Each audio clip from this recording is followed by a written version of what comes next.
Bienvenue sur Génération Mosaïque, ton podcast par diaspora. On se retrouve tous les mois pour plonger au cœur de ces trajectoires inspirantes racontées par des jeunes issus des diasporas. Et aujourd'hui, c'est avec Kadiatou Tapili qu'on se retrouve. Bonjour. Bonjour. Ça va ? Très bien, et toi ? Ça va super.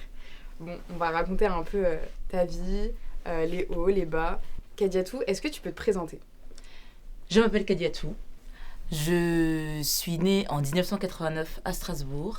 Je suis aujourd'hui avocate en droit des affaires, côté litige, donc embrouille. Okay. Mes clients sont entrepreneurs, un peu issus des quartiers qui me ressemblent. Et à côté, je suis secrétaire générale du basket Paris 14. Je suis toujours joueuse et parfois assistante coach, comme je vais faire ce soir. Et enfin, je suis assez engagée dans le monde de l'associatif féminin, basket, notamment via Ladies and Basketball, qui est une assoce qui utilise le basket comme prétexte pour un levier socio-éducatif pour les filles et les femmes issues de quartiers prioritaires de la ville.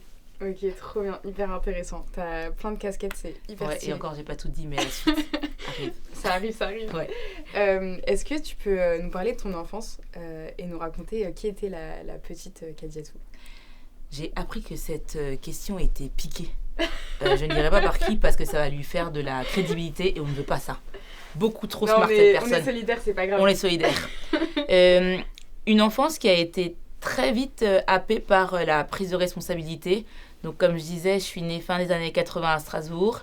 Donc je vais avoir 36 ans. Quand l'épisode sortira, j'aurai 36 ans, mais toujours 23 au niveau du visage. Toujours. Je suis issue d'une famille de 5 filles. Ma mère nous a éduquées toutes seules. Mon père était là pendant les 2 premières années de ma vie. Je suis la 2e sur 5. Ma grande sœur est autiste. Elle ne parle pas. Et donc, très rapidement, en fait, j'ai été le bras droit de ma mère. Okay. Sa co-CEO, comme on dit dans le monde de la start-up. Où, en fait, elle ne travaillait pas forcément quand j'ai été enfant parce qu'elle avait le luxe de pouvoir bénéficier des aides de l'État. Et après, très rapidement, je me suis dit qu'il fallait que je sois un exemple pour elle. Un exemple pour mes petites sœurs, qu'elles soient fières de moi et qu'elles se disent qu'elles ne sont pas venues en France pour rien. Vu que finalement, elle était assez rapidement seule, vu le divorce de mes parents. Et donc, très rapidement, j'ai eu cette casquette où il fallait que je sois responsable, que je garde ma grande sœur, enfin, où je me suis dit qu'il fallait que je la garde. Parce que ma mère, quand elle s'est mise à travailler, elle n'avait pas trop le choix, il n'y a pas trop de nourrice et tout. Et puis après, mes petites sœurs, pareil, que je les garde parce que ma mère travaillait beaucoup. Chose que je n'ai pas encore dite, mais qui est très très importante, c'est que j'ai grandi dans un quartier à Strasbourg qui s'appelle la Cité de Lille. Et en fait, c'était que des bars HLM, c'est toujours le cas. Et on était 6 finalement dans un 36 mètres carrés. Et ma mère elle s'est sacrifiée pour nous. Que ce soit dans le plan du travail, que ce soit dans le plan sportif où elle s'est mise au sport et elle nous a inculqué cette culture sportive, mais aussi tout simplement pour dormir où elle pouvait dormir dans le salon par terre, quoi, malgré les grossesses s'enchaînant. Et donc, quand j'arrive à l'école en maternelle, et après je vais aller beaucoup plus vite sur l'enfance, on m'a fait tout de suite comprendre que j'étais noire et en même temps c'est sur mon visage donc c'est normal. Mais avec des phrases qui, moi, m'ont assez impactée dès toute petite. C'était pourquoi, en fait, il n'y a que l'intérieur de tes mains qui est blanche et le reste qui est sale. Ça, c'était un truc dont je me souviendrai toute ma vie. C'était très, très petit, genre 3 ans et demi, quoi. Et je me suis dit, ah ouais, en fait, ça va être d'une violence, la vie, ça va être compliqué. J'en avais parlé à ma mère et elle m'a dit, écoute, non seulement t'es noire, mais en plus, t'es une femme, donc tu vas devoir faire tellement plus pour y arriver.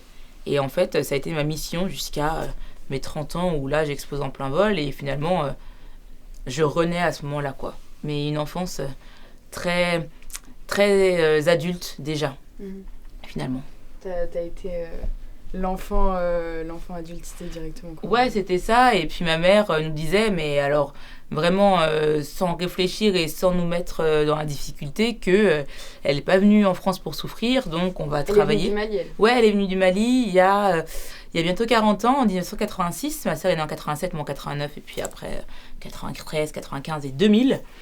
Et clairement, la fille qui est née en 2000, c'est la reine de la Terre. Hein. Voilà. Ils se rendent pas compte. Non, vraiment, ils se rendent pas compte. Et Et ouais, donc tout de suite, je me suis dit que j'avais une mission, c'est d'être la meilleure partout, parce que je savais que dans tous les cas, j'allais plus galérer que les autres.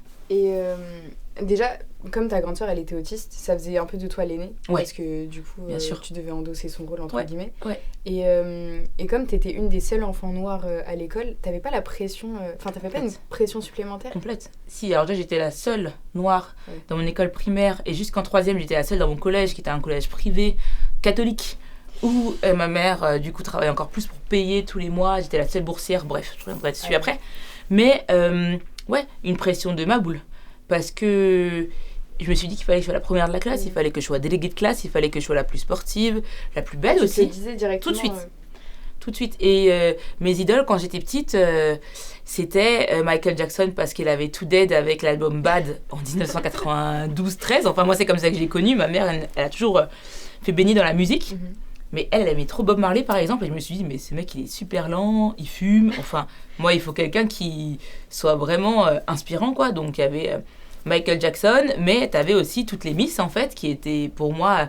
Miss France? Ouais, les Miss France. L'incarnation de la beauté. Et au point où je me comparais à ces femmes-là, qui étaient blanches, blondes, et blanches, brunes. À les avoir comme exemple, parce que moi, je me souviens que... En fait, je trouve ça hyper similaire, tu sais, le fait que ta maman, elle ait eu beaucoup d'impact sur ta vie, parce qu'elle te disait fallait que tu sois excellente, fallait que tu travailles 4 fois plus que les autres. Ouais. Parce que ma mère, elle me disait la même chose. Et moi, dès petite, je me suis mis aussi la pression, tu vois. Je me suis dit, vas-y, il faut que je travaille, je charbonne, je suis une meuf rebeu, je viens de quartier, etc. Mais tu vois, j'avais pas d'exemple. Genre, j'arrivais pas à me dire, ouais, je peux réussir. En fait, j'avais toujours ce syndrome de l'imposteur. Je sais pas si tu l'avais toi aussi. Ah si, mais très fort. Je l'ai quitté il y a 10 minutes, hein, le syndrome de l'imposteur. Non, je fais tout pour maintenant le laisser de côté, parce que dans tous les cas, j'aurai toujours des critiques. Donc maintenant, j'avance sans, mais en réalité, ça fait peut-être 1 an que j'ai plus le syndrome de l'imposteur. Ah ouais? Ouais. Faut que tu nous donnes la méthode, parce que... Ouais, 35 si ans déjà. Recette, Ouais, déjà, un métier dans lequel tu te sens bien, tu te sens légitime, non pas que par le titre, mais aussi par la fonction que tu incarnes, et le fait de vivre pour toi enfin, et pas pour les autres. Moi, j'ai grandi en fonction des autres, pour plaire aux autres, avant de me connaître moi, que ce soit intérieurement qu'extérieurement. Et donc, pendant très longtemps... je me trouvais moche, par exemple, comme je disais dans d'autres échanges. Je me sentais pas à ma place, je me sentais trop musclée, trop intelligente aussi. Un truc impressionnant, c'est que, et là je reviens sur mon enfance, mon père était quand même là, pardon, il était là le week-end jusqu'à mes 4-5 ans. Après, il est parti dans un foyer pas très loin de chez ma mère. Et en gros, avec lui, je regardais beaucoup les chiffres et les lettres. Ça, je t'avais dit dans l'audio. Je regardais beaucoup les chiffres et les lettres. Et puis, je sais pas, je pense que j'avais déjà un état d'esprit où je me suis dit, il fallait que je sois la meilleure partout. Et donc, j'ai appris à lire très tôt. Genre, quand j'avais 3 ans, je savais quasiment lire de manière fluide. Et les gens me disaient, archi précoce, en fait. T'es trop une mytho et tout. Je fais, non, pas du tout. Mais en fait, j'ai appris à lire très jeune. Au point où ma mère avait peur que je sois aussi autiste, mais Asperger cette fois-ci. Mais tu vois comment je parle, etc. Pas que je parle bien, mais je parle tout le temps. Quand j'étais petite, on m'appelait Miss Tinguette Mitraillette dans mon immeuble. Et j'ai grandi aussi autour de moi qu'avec des garçons. Autour de moi, j'étais la plus jeune, mais en plus la seule fille, donc il fallait que je sois forte au foot. Mais c'était qui les garçons? Parce que toi, t'as grandi dans une famille de filles. Ouais, mais c'était mes voisins en fait, les garçons du quartier, les garçons du bloc. Où il fallait être fort au foot, il fallait être fort au cache-cache ballon, donc il fallait que tu te mettes sous des voitures, enfin des trucs de dingue quoi. Et ou que tu ouvres des caves, enfin bref, pour te cacher dedans. Donc ouais, t'as quand même pas mal de trucs bizarres, certes, quand ça sort de contexte, mais... mais en fait, c'était vraiment d'être stratège et tout. Bref, et donc, ouais, j'ai été la plus intelligente de ma classe pendant très longtemps. Et donc, je faisais exprès de faire des fautes pour ne pas être trop intelligente. Ouais, parce qu'il y a le décalage. Mais ouais. En fait, il y a le truc de... Nous, on a dû travailler 4 fois plus que les autres. On l'a conscientisé assez jeune. Ça veut dire que, à la fin, c'était trop facile, entre guillemets. Bah oui, mais c'était archi facile. Moi, je voyais les gens, ils étaient en train de réfléchir. J'étais, en fait, c'est facile, 9 plus 4, 13. Enfin, j'ai réfléchi. Non, mais des choses comme ça. Et vraiment, je me sentais pas du tout à la place. En plus, je voyais au fur et à mesure que les autres enfants essayaient de copier sur moi. Donc, j'ai développé une écriture très bizarre. Bon, il y a aussi le problème de... Et je parle énormément, genre dans tous les sens, mais c'est trop drôle. la main gauche, elle est entièrement proscrite dans ma culture, mais je pense que c'est une culture assez forte en Afrique de l'Ouest. Maghreb, je pense que c'est pareil. Donc, j'ai commencé à écrire avec la main gauche. Ma mère m'a dit plus jamais t'écrire de la main gauche. Je suis la seule à avoir survécu. Toutes mes autres sœurs sont gauchères. Ah ouais? Ouais. Et sinon, elle aurait eu que des enfants gauchers. Vraiment. Et donc, j'ai commencé à écrire à la main droite, mais comme une gauchère, donc j'écrivais déjà comme ça. Et quand je voyais que les gens commençaient à copier sur moi, donc dès le CP, j'ai commencé à écrire comme ça. Genre, non, moi je galère, tu te débrouilles en fait. On n'est pas ici pour souffrir, mais je suis pas là pour te faire de cadeaux. Et en plus, je me mettais à taper les gens très jeunes. Enfin, genre, quand je voyais qu'ils me respectaient pas, j'ai giflé et tout. Et après, je faisais tout. Mais t'as dû traumatiser des gens. Ah ouais, j'étais une bully. Enfin, vraiment. En plus, comme je te disais, je défendais beaucoup les opprimés. Ouais. Je détestais les personnes qui se moquaient des petits, des gros, surtout quand t'as 5 ans et que tu grandis moins vite que les autres, il n'y a pas de délire. Enfin, c'est normal. Le mec va pousser d'un coup, t'auras... Mais on est trop méchants quand on est jeune. On est tellement méchants, on a été tellement cruels, mais moi je sais que j'ai accroché des gens sur les porte-manteaux. Tu vois, ce sont des choses qui sont... Ah mais toi, t'as vraiment traumatisé des gens. Ouais, mais en vrai, on va mener une enquête si déjà à Strasbourg. Donc ceci est une enquête ouverte. Non, mais de toute façon, il y a prescription en fait. Donc, ok. Voilà. Madame l'avocate a parlé. Non, mais en fait, je détestais l'injustice parce que moi, j'avais l'impression de vivre une injustice dès ma naissance. Ah ouais, mais constante. Ouais, enfin, en plus, d'un point de vue familial, j'ai une grande sœur qui est décédée à l'âge d'1 mois. Donc j'avais l'impression d'être un peu la survivor, dans le sens où j'avais ma grande sœur qui était autiste, mais à cette époque-là, quand j'étais toute petite, ma mère ne savait pas encore. Puis après, ma mère voulait un garçon qu'elle n'a pas eu. Et donc ouais, j'étais... Mais il y a aussi ce truc de nos parents, surtout dans nos cultures maghrébines, Westaf et tout, ils veulent des garçons. Ouais. Et du coup, dès qu'ils ont une fille avant un garçon, t'as cette pression encore plus de... Je dois montrer que je vaux la place d'un homme. Bah ouais, c'est ça. Parce que moi, mon père, je sais qu'il voulait vraiment un fils. Et du coup, à chaque fois, je me suis mis la pression de... Tu sais, je vaux la peine d'être là, genre, t'inquiète, je vais te prouver, tu vois. C'est bon, je peux être ton bouc quand tu veux, en fait. Exactement. Bah oui, alors que l'inverse n'est pas forcément vrai. Je laisse les garçons sur ce sujet. Mais ouais, moi j'ai eu ça, et puis, une chose que j'ai appris très tôt, c'est toutes les histoires de fausses couches, et ma mère, elle a dit qu'elle avait eu une fausse couche, et que c'était un garçon.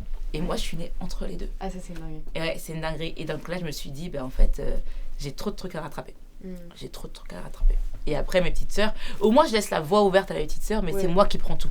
Et ça, j'ai grandi avec ça. Tu vois l'image d'équité, genre en mode, il y a la ligne de départ et il y en a qui sont en avance. En fait, je trouve que nous, on était genre 50 mètres derrière. Ah bah ouais. Et notre objectif, c'était d'être 500 mètres devant tout le temps. Et c'est une dingue. Enfin, je trouve en termes de charge mentale, c'est ultra lourd. T'es jeune et tu vis ça. C'est ultra lourd. Et en fait, on se rendait pas compte. Enfin, moi, je l'ai conscientisé grave tard, ça. Et j'y pensais, j'étais en mode, mais en fait, c'est une dinguerie. Genre, déjà, tes parents te mettent la pression. Et c'est même pas méchant, c'est hyper bienveillant. Ils te préparent, mais toi, tu te mets dans une matrix. Ah, mais oui, c'est ouf. Et puis, moi, je sais que quand j'avais 19,5 sur 20, je pleurais ma vie. Serre-moi la main, s'il te plaît. Oui. Genre, je regarde. Mais ouais, mais je pleurais. Genre, je comprends totalement. Mais je me suis dit, mais j'ai pas 20. Déjà, pourquoi 20 existe? Parce que moi, je mérite au moins 25. C'est une dinguerie. C'est une dinguerie. Tu sais, ma mère, elle me disait quoi? Un jour, j'avais ramené un vin, elle me dit, il est où le point supplémentaire? Ça, c'est une dinguerie. C'est une dinguerie. Mais alors aussi. Ouais, et j'étais, mais maman, en fait, ça s'arrêtait à 20, quoi. Et le pire, c'était le passage aux lettres. Parce qu'après, tu passais sur A, B, C, D, E, et elle me disait, moi, je veux que t'aies A+ tout le temps. J'étais, d'accord. C'est noté. Mais même en sport, genre, où, quand tu vois dans les séries, les gens qui sont. C'est des geeks, ils sont archi nuls en sport. Mais nous, on n'avait pas le choix. Il fallait qu'on soit fort franchement, partout. En fait, je trouve ça dommage parce que mes frères, ils ont eu de la chance. Mes frères et sœurs, ils ont eu de la chance parce qu'ils ont pu faire du sport hyper jeune. Mes frères, ils ont fait tous les sports possibles et imaginables. Ils ont même fait de l'escrime. Ça, c'est une dinguerie. Grave. Des gars du 9-3 d'Aubert qui font de l'escrime, c'est une dinguerie. Et moi, en fait, mes parents, je pense que ça devait être par manque d'argent au début. Et après, ils connaissaient pas trop. Ils m'avaient jamais inscrite au sport. Donc ça, je l'ai jamais eu. Et la dernière fois, j'en parlais avec mon frère. Il m'a dit, mais en fait, Rania, t'as jamais fait de sport d'équipe. T'as toujours été solo dans ta tête. Et c'est vrai que même dans la vie, ça t'apporte grave des trucs. Et toi, tu fais du basket. C'est un sport d'équipe, en fait. Moi, j'ai quitté tous les sports individuels dès que j'ai connu le basket. Mais alors, toi, attends. On change les rôles. Dans la fratrie ou dans la sœurie. Voilà, c'est pour ça. C'est pour ça. Moi, toutes mes sœurs, elles n'ont pas voulu faire de sport, mais elles avaient le choix de faire tous les sports possibles. Et moi, j'étais explorer, genre. Mais j'ai dû ouvrir la voie pour mes petites sœurs. Moi, j'ai fait que des sports gratuits quand j'allais à l'école, en fait. Et puis après, j'ai été un peu repérée, genre, pour aller à l'UNSS, des choses comme ça. Et c'est vrai que, vu que j'avais du niveau, ma mère, elle m'avait dit, bah, vu que tu as du niveau, tu peux faire du sport ailleurs. Mais si j'avais été nulle, jamais elle aurait payé une licence. Ok. Jamais. Et puis à l'époque, tu avais le quotient familial aussi qui jouait beaucoup. Donc, vu qu'on avait le quotient le plus bas, grâce au centre aéré et grâce aux associations sportives, ma mère payait que très peu. Ok. Mais mes petites sœurs, elles avaient... Déjà, ma mère elle avait développé la culture sportive. Moi, j'avais commencé par le judo très jeune. J'avais commencé par le hand aussi. Mais le hand, j'en ai pas fait beaucoup. Parce que pour moi, c'était trop facile. J'allais que pour les matchs. Je marquais 6 points sur 7 et tout le monde me sautait dessus, genre. Le volley, ça a été un traumatisme. Et le pire, ça a été le tennis. Et là, je me suis Le dit, tennis, en plus, je trouve que c'est un sport de rage. ah ouais, c'est un sport de rageux et c'est un sport de riche aussi. Mais c'est un gros sport de rageux. Et tu le vois dans la force de la raquette. Et moi, je me suis dit, flemme, en fait, si je veux taper quelqu'un, je vais la taper direct, pas à travers une raquette. Pardon, j'ai pas fait exprès, ça arrive dans ta tête. Ouais. C'est un sport d'hypocrite, hein, je trouve. Hein. Pardon pour tous les tennisman qui nous écoutent. Il y a des bons et des mauvais partout. Disclaimer, trigger warning. C'est clair. Ça, on me coupe, frère. Je dis tout de suite. Non, je rigole, ne coupez rien du tout. Et après, le basket, alors oui, j'ai découvert par amour, mais en fait, ça a été un amour du sport, un soutien et la nouvelle famille. C'est chose bête, mais déjà, sur le terrain, on est 5. J'ai commencé le basket, on était 5 enfants. Donc moi, c'était mon girls band, en fait. Et puis, ma dernière petite sœur est née, j'étais fan des Spice Girls. Donc voilà, c'était vraiment une grosse sororité. Mais il fallait que je joue la voix tout de suite. Et si j'étais pas la meilleure de la classe, si j'étais la deuxième, mais la première, je la poussais à l'arrêt maladie, si tu veux. Je suis morte. Ah si, t'es obligé, il y a une place, il y a une meilleure, il y a une plus belle, il y a une déléguée de classe, c'est moi en fait. C'est ça, hein. Ouais. Moi, j'avais pas fait délégué parce que je sais pas, j'avais la flemme. En fait, tu sais que non, je sais pourquoi. Je faisais pas délégué parce que j'avais peur de perdre du temps. Ouais. Et du coup, d'avoir moins de temps pour être la meilleure de la classe à chaque fois. Ouais, non, mais c'est je comprends. dingue quand même de calculer comme ça. Bah ouais. Ou là, moi, mon autre calcul, c'était il fallait que je sois meilleure partout, no matter what. Vraiment. Ou au point, en CE2, c'était la première fois où je suis allée au Mali. C'était l'année où il y avait le décès de Diana, ma mère était... Ah oui, non, mais ça, c'est toutes les mamans. Ah ouais, c'est ouf. Toutes les mamans immigrées. Elle était tellement D'ailleurs, belle. Attends, ouais. je fais un petit passe-dé. Il y a Donia Ismail qu'on a interviewé la dernière fois qui a fait un article sur pourquoi les mamans immigrées aiment trop Diana. Ouais. Mais c'est une dingue. Ah, mais je vais le transmettre à ma mère direct après. Ah, mais qui je comprends pas. Enfin, mais je vais lire, j'ai hâte de lire parce que ma mère, mais elle était meurtrie comme si ça avait été sa meilleure pote. Mais oui, mais là encore, elle m'en parle et tout. Mais oui, pareil. Et elle me dit, mais en fait, c'est une femme tellement puissante, elle a osé divorcer, elle a refait sa vie, etc. Et elle était belle, enfin, j'étais, bah ouais, mais c'est une blanche en fait, je comprends. Je dis pas que les blanches sont moches, c'est pas ça. Mais c'est que on avait tellement peu de modèles. Oui, voilà, en fait, il y a ce rapport à la représentativité qui est différent. Mais je pense aussi parce que Diana, comme elle allait en Afrique, de ouf. Les gens ils disaient, elle vient chez nous, elle est gentille, tout ça. Ouais, c'est vrai, elle était un peu white savior. Ouais, c'est vrai. Et puis en fait, il y avait Michael Jackson, je reviens dessus, où là, lui, il avait commencé un peu sa transition. Et là, moi, je me suis dit aussi, il faut que je fasse comme lui. Ah ouais? Ouais. Tu t'es dit, c'est bon, je vais devenir blanche. Ouais. Mais j'ai pas mis du talc et tout, j'ai fait des trucs bizarres. Non, mais en vrai, genre, quand t'es une personne noire et que t'es fan de Michael Jackson à l'époque, et en plus, tu construis avec lui parce qu'à l'époque, genre, tu vois toute son évolution. Ça doit être une trahison de fou. Bah, quand t'as 4 ans, tu te dis que c'est un modèle en fait. Moi, ça commence à 4 ans, mais du coup, je mettais des perfectos comme lui. Je disais à ma mère, mais j'ai des bonnes notes, donc je peux pas aller chez Kiabi et tout. Et puis, ça a été un peu les premiers contrats moraux qu'on a eu en fait. Si j'ai des bonnes notes, je peux avoir des jeans un peu pas def comme lui et tout. Enfin, pas def, ça dépend. Bref. Et en fait, je me suis dit, si lui, il a eu la bonne idée en fait. Il veut se différencier des autres noirs, il veut devenir blanc. Tristesse. Avec du recul, jamais. Et même plus tard dans l'adolescence, ma mère m'avait dit, si t'as des bonnes notes, tu fais tout ce que tu veux. Et quand j'avais 14-15 ans, elle me dit, si tu veux t'éclaircir la peau, vas-y. Ah ouais. Mais en fait, elle voulait tellement mon bonheur qu'elle était prête à vivre ça. Mais ça a été la ligne de trop. Et je lui ai dit, mais jamais en fait. C'est une blague. Jamais. Mais tu sais qu'en fait, je fais le parallèle. Hein. Ouais. Et même si je trouve que les femmes noires, c'est plus difficile que les femmes rebeux. Je pense pas. En fait, j'ai l'impression que tu vois, c'est un peu plus. Je pense que c'est juste des spectres différents. Ok. Mais vas-y, je te laisse. Mais en gros, tu vois, je fais le parallèle parce que moi, quand j'étais ado, moi j'ai les cheveux bouclés. Ouais. Maintenant, je lisse jamais parce que j'aime bien mes boucles et tout. Mais à l'époque, je vivais très mal d'avoir des cheveux bouclés. Ouais. Genre, je détestais mes cheveux. J'étais en mode, maman, c'est moche, c'est éclaté au sol. En plus, je savais pas m'en occuper. Bah oui. Du coup, je lissais. Et j'étais à 2 doigts de faire un lissage brésilien. Ouais. Et en fait, c'est un défrisage. Bah oui. Genre, bien tu sûr. tues tes boucles. Bien sûr. Plus jamais tu les retrouves. Bah oui. Carrément, j'en parlais avec des copines, ça Bah oui. abîme même le bulbe du ça cheveu, tout. donc c'est mort. Et en fait, je sais pas pourquoi, j'ai eu un déclic. Et à partir de là, je me suis dit, non, c'est mort, tu peux plus toucher à tes cheveux. Genre, c'est ton identité. Après, peut-être, vu que je suis quand même plus âgée que toi, il y a peut-être les réseaux sociaux où on parlait encore plus. Moi, c'était l'époque des séries blogs. Mais je trouve, ta génération, vous avez grave souffert. Ouais, on est la dernière génération, je pense, à avoir souffert de cette manière-là. Il y a plein de souffrances aujourd'hui. Donc, mais c'est une autre souffrance. Vous deviez grave vous conformer.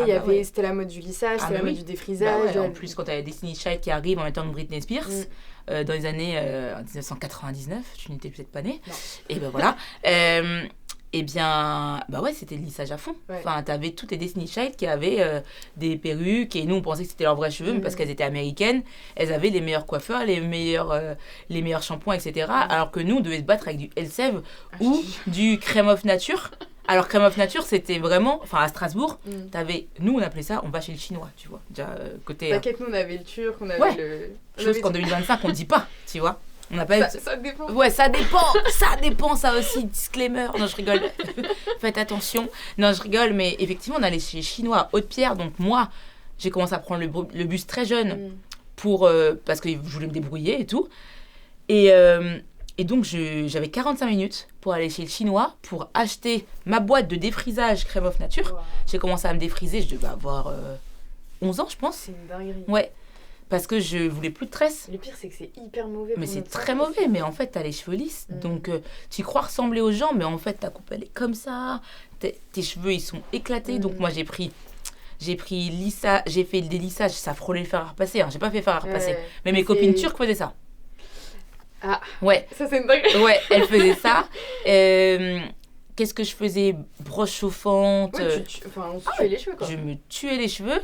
Et puis après, j'ai commencé très jeune, à 14 ans, comme j'ai dû te dire, à aller à Paris, où ma tante habitait à Gare de l'Est à l'époque, dans une espèce de... C'était 10 mètres carrés, bref. Je me suis dit, mais au moins, je vais pouvoir me faire tisser à Château-Rouge. L'aller-retour vaut moins cher qu'une coiffure à Strasbourg, où ça coûtait entre 250 € et 300. Parce que du coup, il n'y avait pas de coiffeur à Strasbourg. Il y avait une rue, et il y avait un coiffeur, c'était chez Boniface, et c'était rue de la Course, à côté de la gare. Et en fait, c'est un endroit ultra pas éclaté, mais c'est à côté d'une gare, quoi. Donc il y a beaucoup de tourisme, disons ça comme ça, surtout la nuit. Et ouais, donc je faisais des allers-retours comme ça. Moi, je prenais l'Intercité à 4h du matin, mais toute seule, à 14 ans. Des trucs, tout en ça fait, pour être belle, le sacrifice qu'on a. Voilà, c'est ça. Parce que quand on était petite, on se sentait moche. Mais bien sûr. Et j'en parlais en fait avec des. Moi, j'ai fait une école d'ingénieur avant. Et j'en parlais avec. Il n'y a que des mecs blancs. Et du coup, je leur disais, en fait, vous vous rendez pas compte à quel point l'image que tu as de toi-même, elle a grave un impact sur comment tu te construis. Genre, ça peut paraître bête, mais te sentir moche quand t'es petit, c'est une dinguerie de te construire avec ça, tu vois. Que ce soit tes cheveux, ton nez, ta bouche. Tu sais qu'à l'époque, je me souviens, j'étais en primaire. Il y avait une meuf dans ma classe, elle avait des lèvres toutes fines. Et je trouvais ça hyper stylé. Bah oui, moi aussi. Après, je vois des lèvres... Enfin, normal, tu vois. Tu es très belle, Rania. Merci, c'est gentil. Et toi aussi. Mais genre, à l'époque, j'avais eu un complexe vis-à-vis de mes lèvres et je les trouvais trop épaisses. Et je me disais, mais moi, je vais être comme elle, tu vois. Et elle avait les cheveux lisses, elle avait les lèvres toutes fines, elle avait des yeux clairs.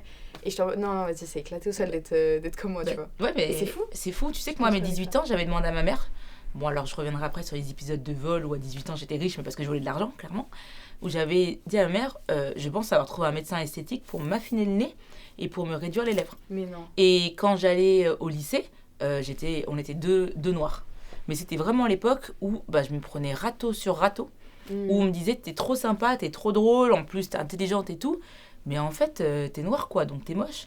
En plus, t'as des lèvres, on dirait des babines, t'as des narines, t'as un nez qui est entièrement écrasé, alors qu'en vrai, je trouve que ça va. Il est très beau ton nez. Merci. En vrai, ça va. Genre, j'ai des narines bien circulaires, sauf quand je suis gênée, c'est un peu dilaté, donc je respire du nez, quoi. Et ouais, en fait, je mettais du crayon pour m'affiner les lèvres, là où aujourd'hui, tout le monde se dessine. C'est la mode. Ouais, c'est la mode. Mais c'est une dinguerie. C'est une dinguerie. Quand on était petite, on était traumatisés. Les cheveux, les je sais pas quoi. Aujourd'hui, c'est grave à la mode. Et t'as des meufs qui font du blackfishing, t'as des meufs qui se bouclent les cheveux exprès, etc. Tu vois. Et je pense que c'est aussi comme ça que je suis en face de toi. C'est que déjà, moi, je suis back to the business de ouf. Parce que, en fait, genre, j'ai l'impression de vivre là ma meilleure décennie. Pourquoi ? Parce que je fais pas mon âge. je vais en avoir 36, on pense que j'en ai quelques années de moins. Il y en a, ils disent 20 ans, j'ai fait frère, calme-toi, c'est pas vrai. Je sais que c'est pas vrai. Il y a des meufs qui sont dans le déni qui disent ouais, on dirait que j'ai 26 ans, meuf, t'as une ride éclatée comme ça, t'as des sillons comme ça, non, tu vois. Et en fait, t'as les gens du lycée qui, eux, ont bien vieilli parce que, couleur blanche évolue moins bien que la couleur noire, qui reviennent, en fait, et qui me disent... Mais c'est bon, là, bien c'est... sûr, mais là, j'ai un un panel de DM qui est impressionnant, qui va de 21 ans aux gens de mon âge, aux gens plus âgés, mais ça, de toute façon, l'homme blanc qui a voulu chasser la femme noire, ça existe toujours, ça existera toujours. Et c'est aussi d'un point de vue un peu mannequinat. D'un point de vue influence, où je me fais contacter par des marques. Là, par exemple, la semaine prochaine, l'épisode sortira plus tard, mais il y a les matchs de NBA, et j'avais fait un shooting l'année dernière avec Wilson pour la NBA. J'ai posé avec des gens qui avaient 19-20 ans. Là, on m'a redemandé encore si je pouvais cette année, et en fait, je peux pas. J'ai travaillé avec Salomon, je travaille avec des marques et tout. En fait, c'est une revanche sur ta jeunesse. Mais c'est bizarre. Là, de l'autre côté, tu te dis, en fait, je suis avocate, j'ai 35 ans. C'est pas moi qu'il faut venir chercher, en fait. Il y a plein d'autres personnes. Et surtout, il y a ce truc de, ils capitalisent sur nos complexes. Enfin, déjà, c'était des complexes, tu vois. Moi, et en fait, on n'a même pas déconstruit ça. C'est juste, on a inversé la tendance, mais rien n'est déconstruit. C'est tout aussi malsain. C'est la mode, clairement. Et moi, je suis très, très heureuse de me faire... de me faire accompagner. Parce que moi, je vois une psychologue et un psychiatre très souvent, même quand ça va, parce que c'est ultra vertigineux. La poussée sur les réseaux sociaux, et là, je fais un retour actuel. Tous les retours que j'ai eu sur les réseaux sociaux sur mon intelligence, le fait que je sois solaire, que je sois belle, même ça joue, parce qu'en fait t'as l'impression que ça te met la pression, en fait tu dois toujours être au niveau, tu vois. Si un jour ça va pas, t'as l'impression que tu dois, c'est pas que tu mendies la célébrité ou la notoriété, c'est pas ça, mais c'est un peu tu te mets la pression, parce que tu te dis faut que les gens ils soient toujours contents de ce que tu représentes. Je suis d'accord. Après, là où je suis aussi contente d'être plus âgée aujourd'hui, c'est que j'ai tellement voulu la célébrité quand j'étais jeune. Moi, je faisais des tonnes de casting, genre Jennifer, etc. Parce que je me suis dit, même si je suis moche, je suis grande. Et en fait, je suis pas si grande que ça. Eh bien, aujourd'hui, j'ai pas forcément besoin de mendier la célébrité, etc. Mais peut-être parce que ça fait 2 ans que je vis cette vague. Et en fait, j'ai pas eu besoin de ça. On me contacte très souvent. Donc je pense que je suis à peut-être en ce moment un podcast par semaine, une intervention par semaine au minimum. Là, j'en fais 2 cette semaine, la semaine prochaine. Non, 3 au moins la semaine prochaine. Mais j'ai mon métier, dans ma vie privée, ça se passe très bien. Enfin, t'as grandi aussi, tu vois. Oui, j'ai grandi. Je pense que t'as plus de recul que quand t'avais 20 ans. Et c'est aussi que malgré tout, je suis accompagnée. Donc j'ai fait un retour en enfance avant de voir ma psychologue sexologue aujourd'hui. J'ai vu une psychologue spécialisée en l'enfance. Et en fait, on avait un tableau par année. Et chaque année, je devais marquer une phrase et on construisait la séance autour de cette phrase-là. Et donc, ça m'a énormément aidée dans ma reconstruction. Et ça fait quoi d'aller chez le psy quand t'es Westaf ? Pour moi, c'était inévitable. Parce que je me suis dit, tôt ou tard, il faut y aller. Même si au début, j'avais peur. J'étais, mais en fait, je vais me faire juger et tout. Mais après, c'est quand j'ai dit à mes parents. Non, mon père, il sait toujours pas. Ok. Mais ma mère, elle m'a dit, mais... T'as pas besoin ? Ouais, mais c'est pas un médecin, c'est un charlatan. Tu vas devenir marabouté. Mais non, en plus, c'est juste de balancer de l'argent, en fait. Et en fait, il y a le truc de... T'as pas besoin de parler, il y a nous si tu veux parler. Mais eux peuvent pas forcément comprendre. Bah oui. Et même, le jugement est fort, frère. Franchement, j'allais dire qu'elle frère fort. Mais en fait, quand tu parles à ta mère, déjà, quand tu montres que t'es pas très bien... C'est pas bien. Ouais, de ouf. Moi, j'ai commencé à pleurer devant ma mère, je pense, en 2022. Hein. Ah ouais ? Avant, tu pleurais pas devant elle ? Je pleurais pas. Même la première fois... Non, j'ai pleuré le jour où elle a appris que j'avais eu mes règles pour la première fois. Parce que même ça, j'osais pas lui dire. Ah, de ouf. Attends, non, par contre, faut en parler. Parce que moi aussi, j'ai pleuré ce jour-là. Déjà, moi, j'étais en voyage scolaire. Ouais, moi, j'étais en colonie. Ah, mais c'est une dinguerie. Je suis revenue. Ma mère, elle était en train de se faire opérer. Et du coup, il y avait que mon père avec moi. Et j'étais en PLS. Je voulais pas lui dire. Je lui ai pas dit. J'ai attendu qu'il parte chercher mes frères et sœurs à l'école. Et je l'ai appelé. Maman, ça va ton opération. Super. J'ai mes règles et tout. Et là, j'ai commencé à pleurer. Et comme si c'était une dinguerie. Mais ouais, moi je sais que j'étais pas bien. Je me suis dit, qu'est-ce qui se passe en fait ? Ouais. J'avais compris que c'était normal, mais j'étais pas bien. Je me suis dit, ça va être encore un problème pour elle à gérer. C'est vraiment ce que je me suis dit. Ok. Même quand mon corps a changé et que je suis devenue une femme, pendant très longtemps, je lui demandais pas de soutien-gorge ni de brassière, parce que je me suis dit que ça allait être un coût financier. Ah ouais ? Ouais, pendant des années, j'ai joué avec mon haut de maillot de bain au basket. Ah ouais. Ouais, parce que je voulais pas lui causer plus de problèmes que ça. Et pareil pour les bandes hygiéniques, parce que c'était pour moi, ça a coûté cher en fait. C'est vrai que c'est un coût. Hein. Ouais, c'est un vrai coût. Bon, après, le tampon, j'en parle même pas, ça c'était même pas un sujet. Mais en tout cas, ouais, pour la psy, c'était à peu près la même chose. Je n'osais pas lui en parler parce que c'était pour moi une dépense.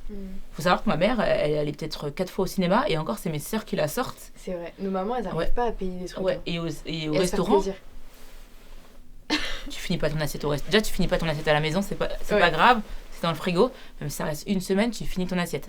Moi, la semaine dernière, je suis rentrée à Strasbourg, ma mère, elle m'a dit, mais t'as trop changé en fait. T'as trop changé, je suis déçue, tu manges plus comme avant. Je ne ferai plus à manger quand tu reviendras. J'ai fait, c'est un peu dur quand même. Enfin, c'est juste que je mange un peu moins parce que tu me fais de la salade, il fait moins 3 degrés à Strasbourg en fait. Donc s'il fait froid, moi je peux pas manger de la salade en fait. Calmons-nous. Et en fait, tout est soit génial, mais elle te le dira pas, elle te dit juste, ouais, c'est bien. Elle va jamais dire qu'elle est fière. Non, mais moi quand j'ai prêté serment, ma mère elle m'a dit non, mais je te rappelle que tu sais pas encore faire une lessive. Je suis morte. Si. Et puis il y a toujours une coquille d'œuf quand tu fais une omelette. J'étais d'accord, ok. J'ai prêté serment, je me tape 7 ans d'études pour devenir avocate, tu viens.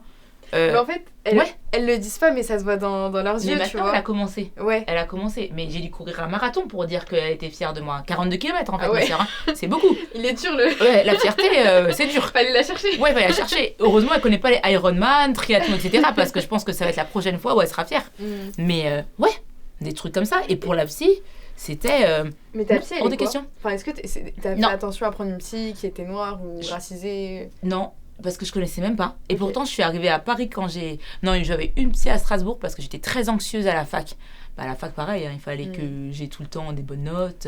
Je te raconte pas, un jour, j'étais tellement stressée que je suis arrivée à l'heure d'après au dernier examen qu'il fallait passer. Donc, je suis repassée au rattrapage. Enfin, ouais, bon. Et puis, finalement, en plus, fac de droit, c'est hyper difficile. Ouais, c'est ultra difficile. Donc, pareil, là, on était 5. Et donc, j'ai vu une psy pour essayer de souffler. Parce que je faisais des crises d'angoisse quand j'étais plus jeune. Enfin, et je dormais avec ma mère parfois, même en terminale, pour le bac. Jusqu'à présent, d'ailleurs, je rêve encore de mon bac. Ah ouais. J'ai l'impression que je l'ai pas. Mince. Ouais. Il y a quand même beaucoup de choses encore à déconstruire. Et pour répondre à ta question, racisée ou pas pour la psy, je n'en connaissais pas du tout. Et en fait, j'en ai découverte après le Covid. Parce que c'est là où il y a eu de plus en plus de live sur les réseaux, etc. Le Covid, je trouve, ça a grave déclenché un truc dans l'antiracisme. Ouais, de ouf. Dans la lutte contre les discriminations en général. Complètement. Là, ma psy actuelle n'est pas racisée, mais c'est tout comme pour moi en fait. Ok. Ouais. Elle connaît ses thématiques. Oui, elle connaît complètement. Parce que tu vois, y a ce truc on n'ose pas faire le pas d'aller chez le psy quand on est une personne racisée, tu vois, Maghreb, Ouest-Af, tout ça. Mais je pense que c'est pareil pour les gens de plein de diasporas différentes. Moi, en tout cas, j'arrive pas, tu vois. Genre, j'ose pas. Alors que j'aimerais trop. Je sais, enfin, dans ma MIF, ils me disent mais pourquoi t'en as pas besoin? En vrai, si, je pense qu'on en a tous besoin, tu vois. Je crois que c'est en Argentine où il y a une séance de psy offerte par année et c'est obligatoire. C'est un peu comme chez le dentiste, quoi. Obligatoire. Ouais. Ok. Et là, en France, là, cette année, si je me trompe pas, il y a un dispositif. Il y a le dispositif qui fait en sorte que c'est gratuit. Mais après, vu qu'on est en France, c'est qu'il y a pas mal de. Oui, voilà, c'est ça. Voilà, donc, est-ce que c'est tous les psys qu'on veut? Oui. Non, c'est pas tous les psys que tu veux. Il y a pas mal de conditions à remplir. Et en fait, bon, à part les personnes qui vont déjà avoir un psy, c'est assez fermé. Mais il y a de plus en plus de psys. Ça, c'est cool, je trouve. Racisés, de plus en plus jeunes. Et on n'est pas non plus dans le traditionnel homme cis, moustachu, qui s'appelle Jean-Michel. Je n'ai rien contre Jean-Michel. Mais où... La psychologue qui a fait une formation dans les années 70-80, Chantal, 60 ans, qui n'est pas de notre époque. Donc moi, ma psy, elle a 2 ans de plus que moi, elle est sur les réseaux, enfin, c'est pas une influenceuse ou quoi, mais en tout cas, elle a pas mal de thématiques qu'elle défend, et ça, c'est cool. Okay. Ouais, je me retrouve vachement. C'est trop. Donc, ouais, je pense que le psy, c'est super important, même quand ça va. Mais en fait, c'est le truc que nous, on doit comprendre, tu vois, Ouais. que ce soit notre génération ou que ce soit les gens issus des diasporas, c'est Ouais. un truc... Enfin, je trouve que c'est en train de se faire, mais c'est encore difficile. Petit à petit, et comme je dis, moi, sur ma profession d'avocat, ça peut être intéressant que ces métiers-là passent soit dans des classes, dès la primaire, De ouf. soit dans les associations sportives. Mais en fait, dans les classes de la primaire, je pense que ça doit être essentiel parce Bah que oui, je parle avec mes petits frères, eux, ils sont au lycée. Et en fait, ils jouent au psy entre eux. ouais. Ils bien savent sûr. pas, mais ils font les psys Bien entre sûr. eux. Et genre, ils gèrent des situations, mais, mais Bah c'est oui. pas normal, genre, à Bah votre ouais. âge, de gérer ça, tu vois. Mm. Et je trouve encore plus aujourd'hui, puisque leur oui. génération... en fait, je trouve pas qu'il y a forcément plus de violence, mais je trouve que la violence, elle est exacerbée via les réseaux. Ouais, Genre, on bien en sûr. voit plus, on est Ouais. plus au contact de la violence. Et du coup, eux, enfin, je trouve que ça doit être encore pire que nous. Complet. Franchement, ça va dans tous les sens en fait. Mm. Nous, moi en tout cas, quand je rentrais, ok, j'avais un Nokia 3310, mais t'envoyais un message, j'étais limité à 160 caractères. et donc, autant vous dire que l'abrégé, c'était dégueulasse. Et puis en plus, moi j'avais un forfait Mobicart, donc j'ai été limitée à 10 SMS par mois. J'avais un modem Alice qu'on a tous vu dans le pub, quoi, où tu pouvais être que sur MSN Caramel, mais j'avais 10 heures par mois. 10 heures aujourd'hui, on fait 10 heures par jour, Ouais, parfois. c'est une dingue. Donc, quand tu avais des embrouilles, tu avais la pause, et le lendemain, tu pouvais reprendre. Mais parfois, la nuit porte conseil, et donc tu repartais pas sur l'embrouille. Ouais, Mais alors voilà, que là, ça s'enchaîne. mais ça change, ça s'arrête jamais, jamais, jamais. Maintenant, je vais parler d'autre chose. Ouais. En gros, quand t'étais plus jeune, Ouais.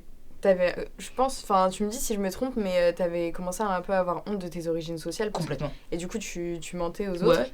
Et est-ce que tu peux me parler un peu de ça, genre Ouais. comment c'était et pourquoi tu le faisais? Ouais.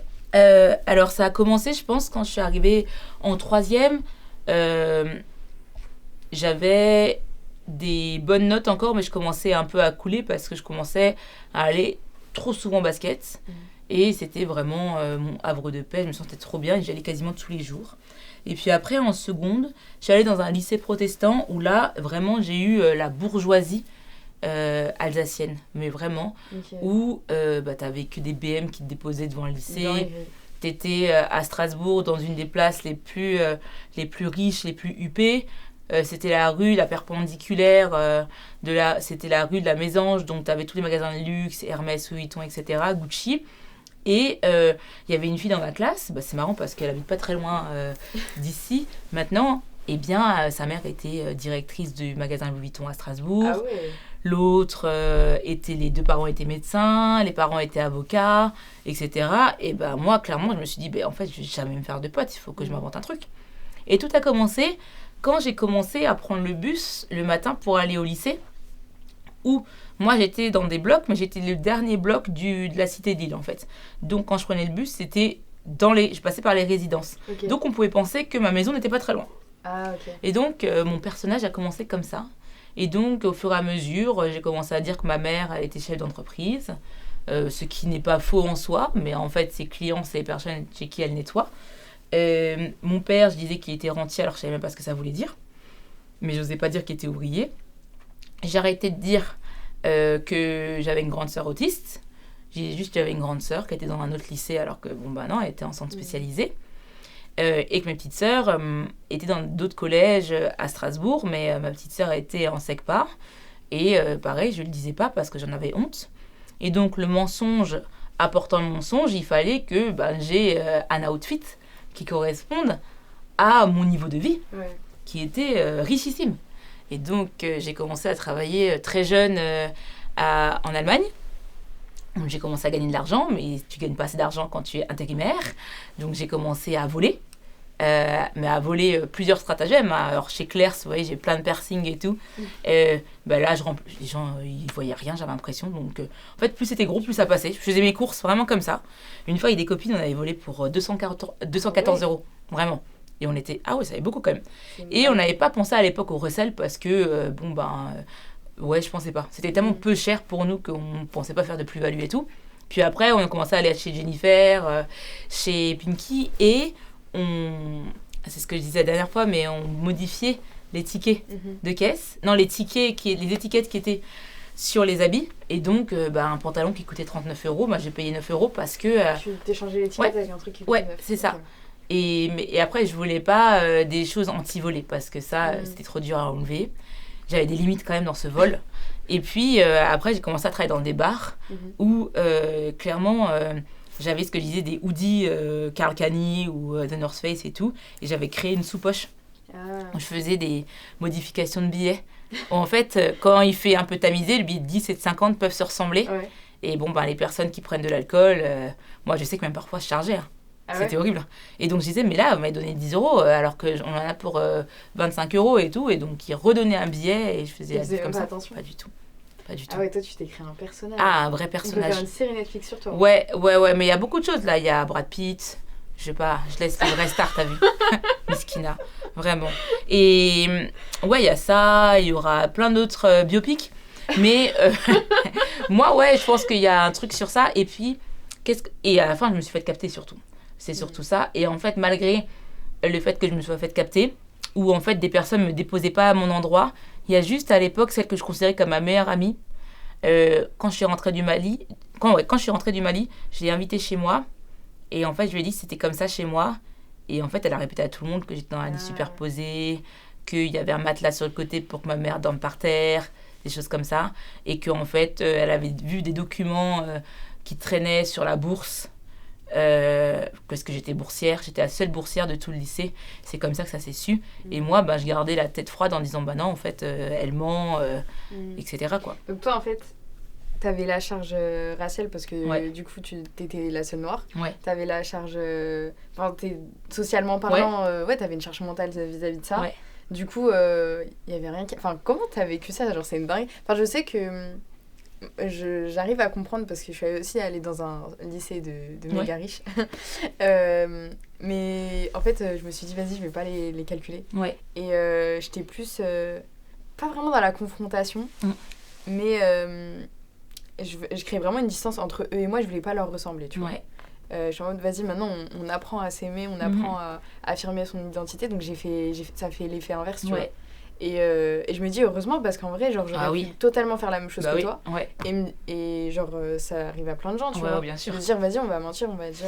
parce que j'en connaissais qui le faisaient. Bah oui. Et bon, moi je disais rien, mais j'allais pas capter, je disais vas-y, c'est pas grave. Mais genre c'est une dinguerie, en termes de charge mentale, ça doit être impressionnant à vivre quand t'es jeune. C'est horrible ce que je vais te dire, mais en fait j'étais tellement dans mon mensonge que tout allait bien. J'étais dans un déni en plus. Ah ouais. Ouais, j'étais dans un déni complet. Mais du coup, à un moment, ton tableau il s'est cassé, genre... Non, parce qu'en vrai... pour les autres qui s'étaient cassés, et donc je pense que j'avais les oreilles qui sifflaient. Mais je savais que j'étais tellement présente, je restais quand même déléguée de classe. Je restais quand même la personne un peu bully quand il fallait. J'étais un peu aussi... je faisais vachement le mec, donc tous mes potes... J'avais une très forte personnalité. Très forte. Et tous mes potes étaient tous les mecs de la classe. Je sortais avec personne parce que de l'autre côté, je n'avais que des râteaux et à force, j'osais plus. Mais j'avais tellement mon armée, en fait, que ça allait. Ça te passait outre après. Ça passait outre. Dans la balance, ça allait. En fait, c'est ta personnalité qui t'a... Et le sport aussi. Le fait que j'étais plus forte en sport. Et en fait, chaque fois qu'une personne essayait un peu de me ramener à ma réalité, surtout en terminale, moi j'avais option basket, mais on avait des menus et on avait kayak, muscu. Kayak, ça va parce que j'en avais fait longtemps. Muscu, j'étais plus forte que toutes les autres filles. Et rugby. Et là, rugby, j'ai cassé des nez. Franchement, mais toutes les meufs qui sont passées par là, j'ai pas fait de plaquage cathédrale. Plaquage cathédrale étant porter à l'envers la personne, la faire tomber sur la tête. Ah ouais. Mais en vrai, j'ai pris des malins plaisirs à tomber sur les meufs en disant ah mince, pardon. Non. Mais la prochaine. Mais dans l'oreille, je lui disais tu dis un truc, je te jure, je te dis ta mère. Mais vraiment des trucs comme ça. J'étais horrible. Mais moi, je te faisais pas la tu faisais quoi? J'ai pas changé. Non mais donc, c'est bien, on va rester potes. Ouais, vaut mieux, et c'est ce que je disais à tout le monde, j'ai fait, vous pensez ce que vous voulez, mais vaut mieux m'avoir de votre côté que de l'autre côté, parce que je ne tue personne. Et ça, j'ai dit très jeune, je tue personne, mais je peux pousser les gens au suicide. Mais très jeune. C'est une dingue de dire ça. On va vraiment non, que pas, je le dis tout le temps. Et ouais, en vrai, j'avais une personnalité tellement forte que, en gros, ça me faisait même du mal de dire ça, mais je sais que je peux avoir un regard ultra noir, et je peux paraître méchante. Donc, j'en jouais trop. Est-ce que c'est de là que vient ta passion du droit? Genre, pas du tout. Te défendre Mais non, pas du tout. Ma mère, elle m'a dit tu seras ou avocate ou médecin. J'ai fait une prépa médecine. J'avais oublié en fait. Ah ouais. t'as dit... J'avais oublié d'où on venait. Ouais. Et elle m'a dit, tu feras ça. J'ai eu 10,00 bac avec 7 en maths. Elle m'a fait, je m'en fous, tu vas en médecine. J'ai fait non, enfin, je vais pas pouvoir. Et en fait, j'étais perdue. Et heureusement qu'il y avait admission post-bac et que j'avais eu aucun vœu. Et il y avait que le droit. Il y avait que ça. Et je me suis dit, je vais essayer le droit. J'aime bien l'histoire. Et en fait, je peux quand même percer en droit sans faire Sciences Po. Parce que en plus il y a l'ENA à Strasbourg, donc je fais que droit, mais je sais qu'au pire je serai énarque, quoi. C'était un peu ça ma DA. Au pire. Vraiment c'était ça. Au pire je finis préfet. Ok. Ouais, c'était vraiment ça. Ah ouais, donc toi tu savais que. Ah ouais. Même si c'était difficile niveau notes. Ouais. J'avais pas le choix de toute façon. J'avais pas le choix. J'avais la pression tellement forte que je m'étais mise que ma mère voulait, et donc je suis allée en droit et je suis devenue avocate comme ça. Mais passion pour le droit, pas spécialement. Je l'ai découverte au fur et à mesure. Mais là, t'es passionnée ? Oui, je suis passionnée parce que mes clients me passionnent. Okay. Et en fait, je pense que c'est plus... J'ai pas d'intelligence... Si, j'ai une intelligence juridique. Mais si je gagne mes dossiers, déjà parce que les dossiers sont bons, hein, faut pas se dire que t'es un avocat nul quand tu parles des dossiers. Parfois, il y a des dossiers qui sont tellement éclatés, comment tu veux gagner. Mais c'est aussi parce que j'ai une intelligence émotionnelle et je me passionne pour les personnes de manière générale. Et je pense que si j'avais eu l'occasion de faire la psychologie, j'aurais bien voulu en faire, mais je pense que je serais débordée par mon métier. Ouais. Parce que je voudrais trop aider les personnes, et comme je disais quand j'étais petite... le syndrome du sauveur. Ouais, du sauveur, mais très fort. Et l'injustice, je déteste ça. Et c'est pour ça que moi, dans mes dossiers, je suis la pire. Tu sais, tu dois canaliser ton client. Hier, j'étais en égo. Et en fait, je disais, il y avait mes clients, la partie adverse qui doit X milliers d'euros, et son avocate, et j'ai dit, mais en fait, consoeur, vous voulez que mes clients se fassent ken, en fait. Et j'ai commencé à m'énerver comme ça. Et j'ai mes clients qui m'écrivent à côté, ouais, Kadiatou, dose, s'il te plaît, on est en négociation. Et en vrai, je déteste ça. Mais peut-être qu'en fait, le droit, ça te va archi bien. Enfin, genre, c'est ce qui te va le mieux. Parce que j'ai trouvé comment l'exercer aujourd'hui. Et c'est pour ça qu'aujourd'hui, j'ai une volonté, mais infinie, d'avoir des clients qui me ressemblent, mais donc qui viennent de la cité. Et certains me disent, mais en fait, toi, tu dis que tu viens de la cité, mais tu as grandi dans un environnement privé. J'ai fait, en fait, tous les soirs, je dormais chez ma mère. Ouais. Donc, finalement, tu faisais le trajet le matin, la journée, tu étais là-bas, mais le soir, tu rentrais chez toi. C'est ça. Et même si parfois j'avais honte, certes, mais en fait, je me suis rendu compte que les plus grandes valeurs, elles viennent de la cité, en fait. De ouf. Et il y a surtout le truc de, en fait, ça n'empêche, c'est pas parce que tu as fait de super études, tu es allé dans de super endroits, que ton identité a été retirée. Ouf. En fait, je trouve ça propage un peu le cliché de la personne qui vient de quartier, qui doit rester dans son quartier toute sa vie, qui doit pas réussir... Enfin, après, ça dépend de la définition de réussite, mais genre, qui doit pas réussir comme on l'entend socialement. Et en fait, genre, non, on a le droit d'avoir fait de super études, mais on va le quartier, genre, ça n'empêche. Et ce qui est fou, et ça, ma mère, je pense qu'elle en est très fière, elle nous le dit de plus en plus, c'est que on a toutes réussi, même ma grande sœur, dans son autisme, a réussi déjà à avoir un centre, parce que c'est très dur d'avoir un centre. Mes petites sœurs ont fait des études beaucoup plus courtes que les miennes. Elles m'ont vu tellement souffrir, franchement, parfois. Je travaille avec la frontale, 6h du mat. Et je m'étais mis un peu dans le dur quand même à la fac, où à un moment, je pesais que 44 kilos, parce que je me suis dit, j'ai pas le temps de manger, il faut que je révise. 1m72. Ouais. 44 kilos. Moi qui voulais devenir mannequin, comme disent certains, j'avais... Mais parce que je me disais que j'avais pas le temps de manger, il fallait que je reste à la bibliothèque. C'est une dinguerie. Et maintenant, oui, j'en fais plus de 75, donc voilà. Et donc, toutes mes sœurs ont fait des études beaucoup plus courtes, mais elles ont toutes réussi leur pari d'être indépendantes, de vivre dans un endroit où elles veulent, d'avoir tous les mois un salaire qui tombe, d'avoir un véhicule parce que pour certaines, elles sont encore à Strasbourg, et en fait, de réussir là où elles veulent réussir, qu'elles soient en supermarché, qu'elles soient assistantes maternelles, qu'elles soient dans la gestion. Et en fait, elles sont satisfaites au quotidien. Et c'est ça, réussir, en fait. C'est pas d'avoir un diplôme. Il y en a plein qui sont diplômés, mais en fait, ils sont si malheureux. Donc... Mais c'est ça qu'elle me disait, ma mère, quand j'étais petite, c'était déjà soit indépendante financièrement, ne dépend pas d'un homme. Ah, ça, c'est clair, moi aussi. Et soit heureuse dans ce que tu fais. Et j'avais même une prof de français au lycée qui nous avait dit, faites ce que vous aimez et faut pas vous restreindre à aimer ce que vous faites. Ouais. Et franchement, cette phrase, je l'ai grave gardée dans ma tête. Parce que c'est tellement vrai. C'est trop vrai. Mais du coup, je l'ai gardée. Et finalement, toi aussi, t'as fait ce que ta maman voulait, tu vois. Genre, c'était aussi ça qu'elle t'avait inculqué. Ouais, j'ai fait ça. Et puis aujourd'hui, je donne beaucoup de cours aussi. J'ai commencé à donner des cours il y a 10 ans, mais j'étais à Assas. Et en fait, je me suis dit, mais ça me ressemble tellement pas, frère. C'est une dinguerie. Et j'ai été, non, mais ça y est, moi j'ai donné mon temps pour les riches. Et moi, je vais donner du temps pour des gens qui me ressemblent, quand bien même elles soient riches. Et en fait, eux n'ont pas besoin de moi. Et moi, je n'apprendrai rien d'eux. Et donc, maintenant, je donne cours dans d'autres écoles qui me ressemblent plus. Alors certes, c'est des écoles privées parce que en fait, Parcoursup, c'est un parcours de baiser, en fait. Hein, donc, c'est très dur d'avoir les vœux que tu souhaites. Et donc, les seules issues positives, c'est d'aller dans des écoles où tu es obligé de payer, mais tu es en alternance. Donc, les alternances, elles sont ce qu'elles sont, mais tu es dans le monde du travail. Donc, tu évolues. C'est pas ça, mais tu continues ton parcours professionnel. Et puis, il y a aussi le sujet, clairement, qu'on s'en parle, des femmes voilées qui sont exclues de fait parce qu'elles portent le voile dans certains établissements, dans certaines entreprises. Et même dans certaines écoles, qu'elles n'ont pas le choix de se retrouver dans des écoles privées où elles payent. Donc autant qu'elles aient des profs qui leur ressemblent et qui enseignent comme elles ont envie d'enseigner. Mais voilà. Ouf. Non, mais c'est... Pour moi, c'est beaucoup plus inspirant d'aller dans ces écoles-là qu'à l'ESSEC, par exemple. Ouais, ça t'apporte aussi... ça m'apporte beaucoup plus que moi, je leur apporte. Hein. Ils savent pas parfois, mais les cours, c'est des trucs d'une simplicité simplissime qu'ils connaissent déjà. Mais c'est juste de mettre les réflexes et qu'ils soient indépendants et aptes à se confronter aux divers problèmes du quotidien, mais vu que pour certains ils viennent de quartier, ils ont toutes les soft skills pour y arriver, donc ils y arriveront quoi qu'il. De ouf. En vrai, je trouve les gens dans les quartiers, c'est... Ah mais oui. C'est des boss. De ouf. Ils sont trop forts. Enfin, c'est rempli de talent. Mais ouais. Et on s'en rend pas forcément. Bah oui, parce que dès la maternelle, on te dit que tu vas jamais y arriver. Mais du coup, c'est ça qui est fort, c'est que toi, en termes de représentativité, c'est hyper important ce que tu fais. Genre, un jeune qui te voit et qui voit ce que tu fais. Enfin, genre, ça... Quand t'as un prof comme toi, tu vois, franchement, c'est cool. Ouais, moi, je suis contente de ça.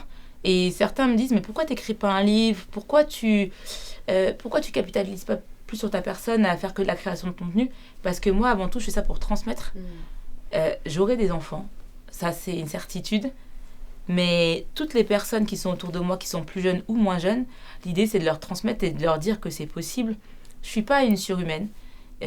Oui, j'ai des facilités, mais comme chaque personne a des facilités, le tout, c'est de les connaître, c'est de vivre avec. Moi, je sais que je suis hypersensible et que je pleure tout le temps comme une madeleine, malgré le fait qu'on pense que je sois...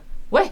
Je comprends. Et pourtant, quand on te voit, on se dit, mais putain, la meuf, elle pèse, elle est archi solide et tout. Hein. Quand on te voit, on se dit, mais... Ouais. Et c'est comme ça qu'on a été formés. C'est ça. Notre noyau en est autrement, mais on se connaît. Et donc, il faut capitaliser dessus. C'est ça, le capitalisme qu'on a, tu vois. Et surtout, la manière dont toi, tu communiques, elle parle aux gens que tu cibles, en fait. Ah, moi, je parle français. Enfin... J'ai pas à dire, je peux avoir un langage ultra châtié, mais même en audience. Je parle français, je dis, mais monsieur le juge, ou monsieur le président, il y a ça, ça et ça, tu vois. Mais en plus, tu vois, non, mais sur l'idée du livre, oui. En fait, je sais pas, moi, par exemple, j'aurais pas forcément lu un livre de toi, tu vois. Oui. Genre avec tout le respect que je te dois. Mais, oui, mais bien sûr, mais c'est pas forcément un truc qui te parle quand t'as envie de... c'est un échange. Exactement, genre tout ce qui est podcast, vidéo, masterclass. Beaucoup plus intéressant. Ouais, de ouf. Bah oui. Et attends, j'avais une question. Ta maman, tu l'as rendue fière ? Ah oui, je pense. Ouais. Elle le dit pas. Si, elle le dit. Elle le dit de plus en plus. Okay. Je crois que le sport, et ça aussi, c'est un truc que moi je souligne énormément sur les réseaux sociaux. Elle me dit, mais arrête de parler de moi et ne m'utilise pas. Sinon, tu me payes. J'ai fait, ça, c'est pas un discours de femme Westaf. Hein. Et c'est marrant parce que maintenant, elle nous appelle ma belle, ma grande, ma star. Elle nous. Ouais. On se cheer up toutes. Et c'est marrant, là, elle nous avait souhaité bonne année, ma belle, bonne année, ma grande et tout. Et elle est de plus en plus fière. Et je pense que c'est le sport qui l'aide. Parce qu'elle s'est mise à courir à 36 ans, à sa dernière grossesse, quand Cécilia est née, la petite sœur. Et elle a commencé à courir quasiment tous les jours, mais ouais, une façon de baiser, hein, genre entre 12 et 14 km par jour. Hein. Ah ouais. Ouais, et après elle continue à faire du ménage, donc elle est archi forte. Ma mère a fait des tractions et tout. Mais crée-lui un compte Insta, faut qu'elle... Mais elle veut pas. Mais je comprends, en vrai je comprends. Faut la préserver. Ouais, je la préserve. Parce qu'après, et en plus, moi, déjà, je l'ai capté dans son lit à regarder des TikTok. Ça y est. Déjà, non.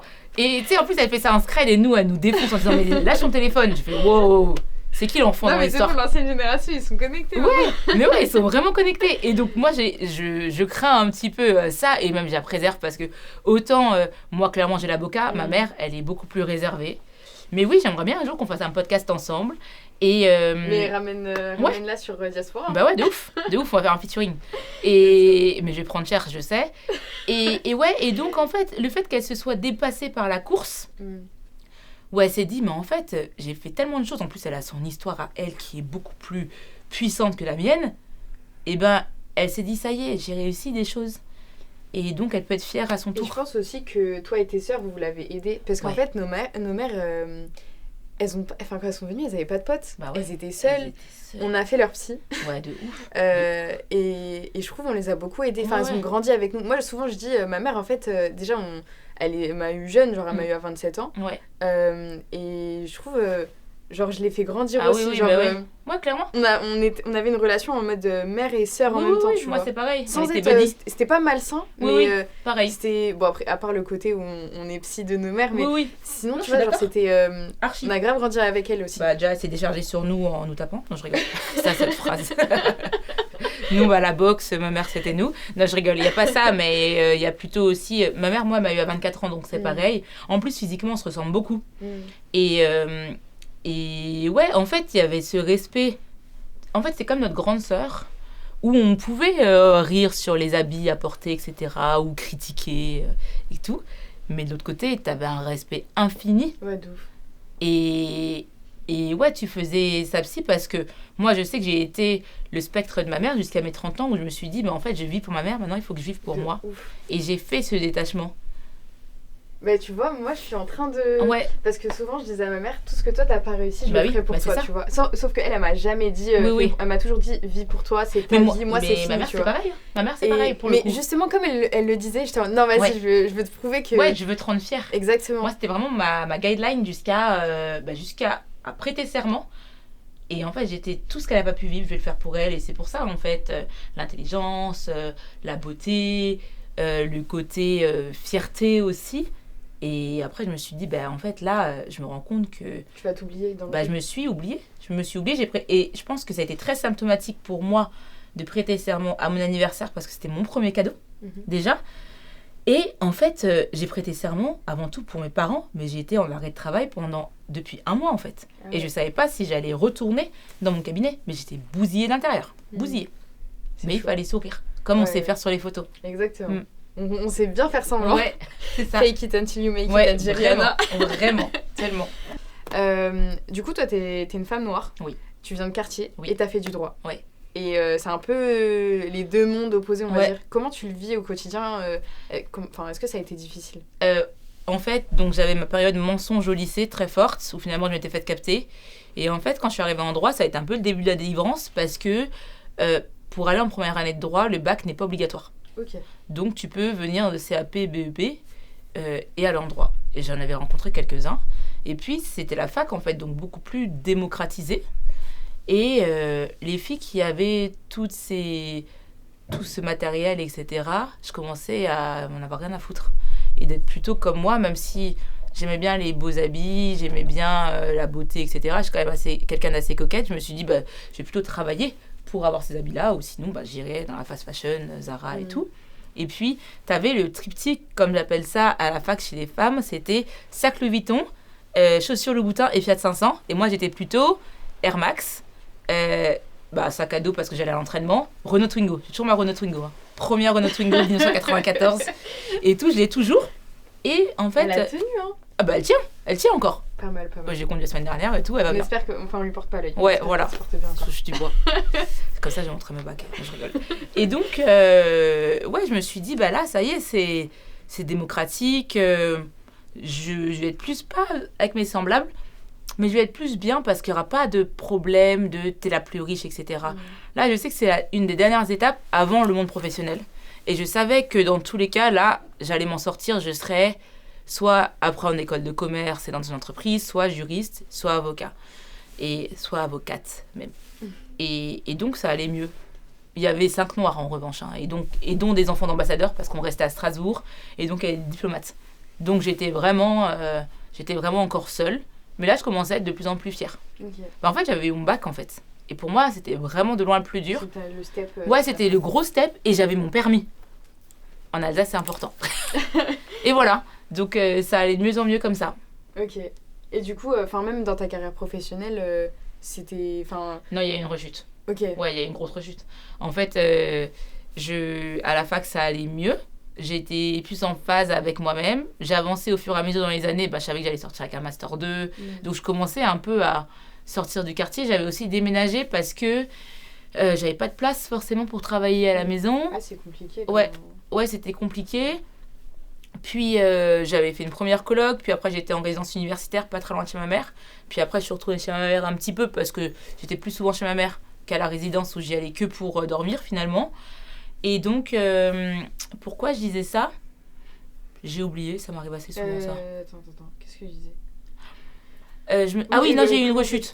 Ouais, j'ai eu une rechute. Donc je disais, comme ça pour la coupure, ça ira bien.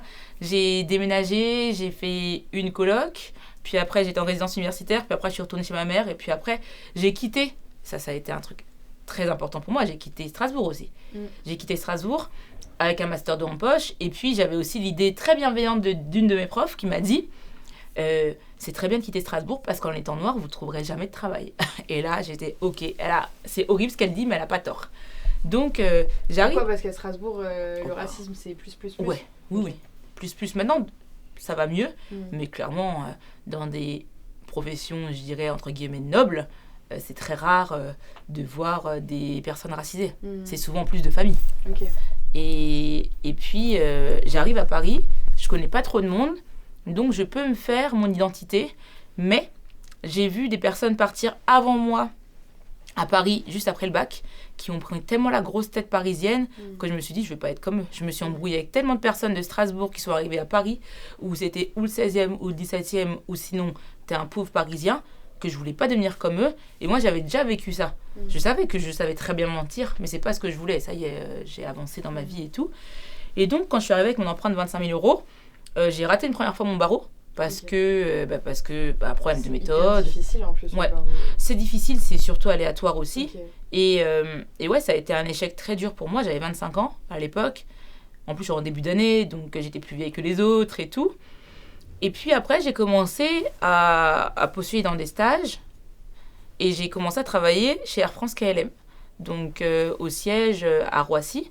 Et puis là, j'ai rencontré beaucoup de personnes issues des diasporas en fait, qui m'ont dit, nous on est très fiers de venir de Sevran, très fiers de venir de Clichy-sous-Bois, essentiellement du 93 parce que finalement Roissy est collé au 93. Et j'ai aussi exploré RERB, qui est une grosse école de la vie. Donc en fait, je me suis dit, il fallait que je sois fière de tout ça, en fait. Et c'est comme ça qu'en fait, j'ai commencé à apporter des tissus aussi, non pas en revendication, parce qu'au final, mais je pense que toutes les personnes qui vous suivent savent que ça vient pas d'Afrique de l'Ouest, mais des Pays-Bas. Donc c'est pas non plus un mouvement identitaire, mais c'est plus que c'est de la couleur et que ça y est, je commence à exister, en fait. Mais j'avais encore j'avais des tissages... je faisais des frisages, je m'habillais quand même de manière assez américanisée cette fois-ci. Parce qu'entre-temps, il y a Barack Obama qui est passé par là. Du coup, c'était plus Michael Jackson. Non, c'était Barack, c'était Michelle aussi, pour le coup. C'était Olivia Pope, c'était Annalise Keating. Donc, j'avais ces modèles-là. Et donc, c'était ces personnes-là que je voulais suivre. Et c'est en ça que je parle de rechute. Et après, pareil, mon autre stage, quand j'ai eu l'école d'avocat, du coup, je suis allée à Assas parce que je voulais couper aussi le côté cité, mais aussi pour montrer que non seulement je peux me mettre dans leur moule parce que j'ai quand même grandi avec des personnes qui leur ressemblent, mais aussi de leur montrer que vous aurez de plus en plus de personnes comme nous. Donc là, c'était plus dans la confrontation, revendication. C'était vraiment à mi-chemin dans ma reconstruction. Et dis-moi, vas-y. Mais est-ce que tu te vois comme un soldat ? Enfin, est-ce que tu te vois comme casque le bleu. cobaye un peu ? Casque bleu. Ouais, ok, ouais. Casque bleu. Ouais, parce que je suis prête. Genre, je suis prête à prendre toute arme. Genre, tu marches pour que les autres courent, quoi. Ouais, c'est ça, exactement. Ou j'ouvre la voie. En fait, comme j'ai ouvert la voie à ma mère, à mes sœurs, là, je l'ouvre pour toute la relève en disant « Vous n'êtes pas prêts, mais on va arriver en masse, les frères. » Mais est-ce que tu te rends compte que, du coup, tu peux avoir un rôle de modèle pour... Non, pas du tout. Ah ouais ? Non, jamais. Mais tu te dis pas que, genre, il y a des petits qui te voient et qui te disent « Ah, mais si elle l'a fait, moi aussi ?» Ouais, si, mais pas comme un modèle. C'est genre... On est au même stade et c'est en ça que moi, mon syndrome de l'imposteur a été très fort. C'est que je me dis que tout le monde peut être à ma place. Non pas parce que j'en suis pas capable, mais parce que tout le monde est capable. C'est plutôt comme ça que je me perçois encore aujourd'hui. Mais je pense que ça, c'est sain de le penser. Enfin, oui, pour moi, c'est pour pas perdre pied. Ouais, enfin, c'est pas dans le sens où on est interchangeable, mais dans le sens où, on se tire tous vers le haut, en fait. Mais ensemble, à condition d'être solidaires. Et quand j'étais à ça, c'est là où j'ai commencé un peu à me moquer de ces blancs, en fait, si tu veux, où certains pensaient que j'étais pas prof, certains pensaient que je venais de Dakar. J'ai dit, non, en fait, je viens du Mali. Enfin, mais je voyais très bien que pour eux, ils pensaient que j'étais, entre guillemets, une blédarde qui vient d'arriver, qui a un accent très fort, qui a passé moult et moult années à la fac, qui a... voilà.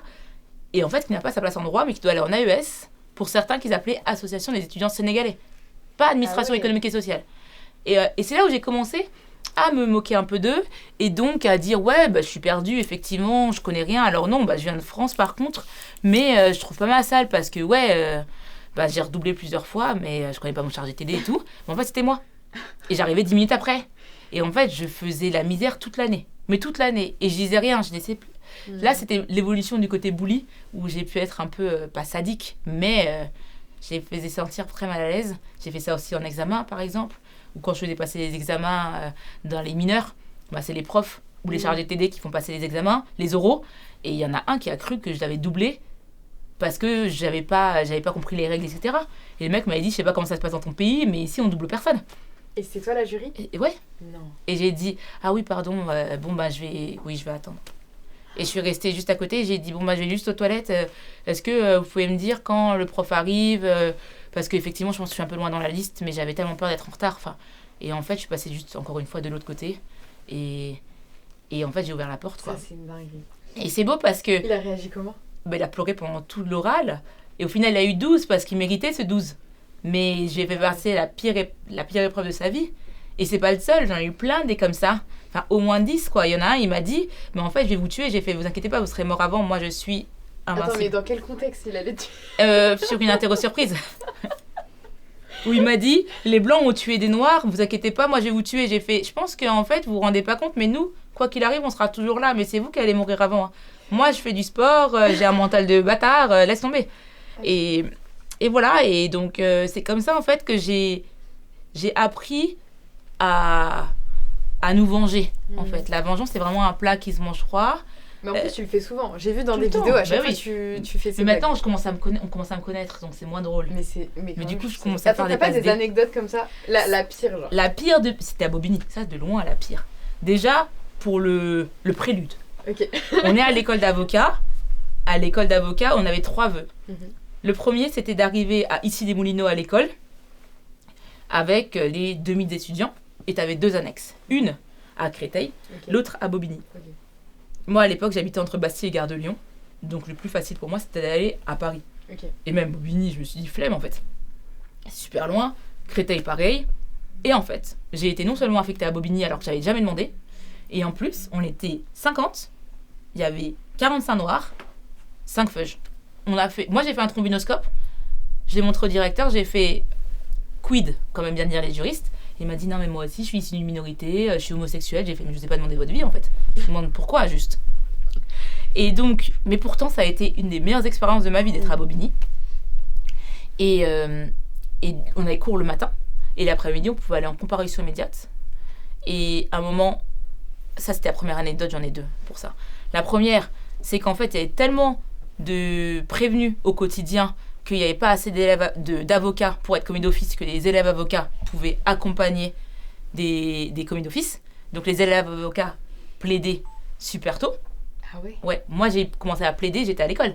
Parce qu'il n'y avait pas assez de personnes. C'est autorisé parce que j'ai prêté mon petit serment. Justement, le 7 janvier 2015, donc le jour des attentats de Charlie. Ouais. Ah ouais. C'est gros hasard. Mais voilà. Mais tu sais, c'est des trucs comme ça qui passent sur ta vie, le chemin de ta vie où tu te dis, mais en fait, il y a tout ça et malgré tout, tu arrives à avancer. Donc, tu t'arrêteras jamais. Enfin, bref. Et en fait, je plaide en civil parce que j'ai pas encore de robe, j'ai pas prêté le serment final. Et il y a un gars qui vient faire son beau gosse, blanc pour le coup, et qui me dit, oui, j'imagine que vous venez voir comment ça se passe. Peut-être que vous avez un mec de votre famille derrière le box. Moi, je représente une partie civile et des assureurs. Je vais demander X milliers d'euros en dommages et intérêts. Et je vais insister sur le fait qu'il est issu d'une famille où ils sont tous récidivistes, ils ont tous des casiers. Lui, c'est la première fois qu'il a un casier, etc. Il me donne toute sa plaidoirie, sauf que lui, il ne sait pas, c'est que moi, je représente sa partie adverse.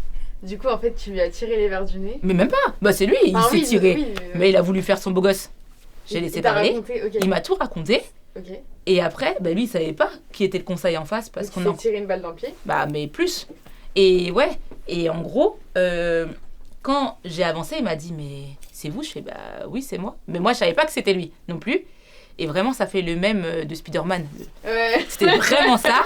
Et après, il a demandé au juge que je me déporte parce qu'il m'avait dit toute sa plaidoirie. Et je lui ai dit, mais vous vous souvenez du contexte pour lequel vous m'avez dit votre plaidoirie ? Alors déjà, parce que vous voulez faire le beau gosse et peut-être que vous, les noirs, c'est votre style et tout. Mais avant tout, vous pensez que j'avais mon frère derrière le box. Donc, soit vous la fermez et on plaide, soit vous en parlez, mais moi, je peux saisir le bâtonnier. Donc, il a plaidé et il a perdu. Classique. Bon, ça, c'est très classique. C'est pas parce qu'il m'avait tout dit en avance, même si ça m'avait vachement rassurée parce que je savais sur quoi j'allais insister, mais c'est plus parce que le dossier ne tenait pas la route, quoi. Ça, c'était la première chose. Et la deuxième, c'était plus tard, j'étais déjà avocate. J'ai déposé un dossier pour une grande entreprise qui est dans le 93. Il y en a beaucoup dans le 93, des grosses boîtes, notamment SFR et tout. Et j'ai déposé une plainte.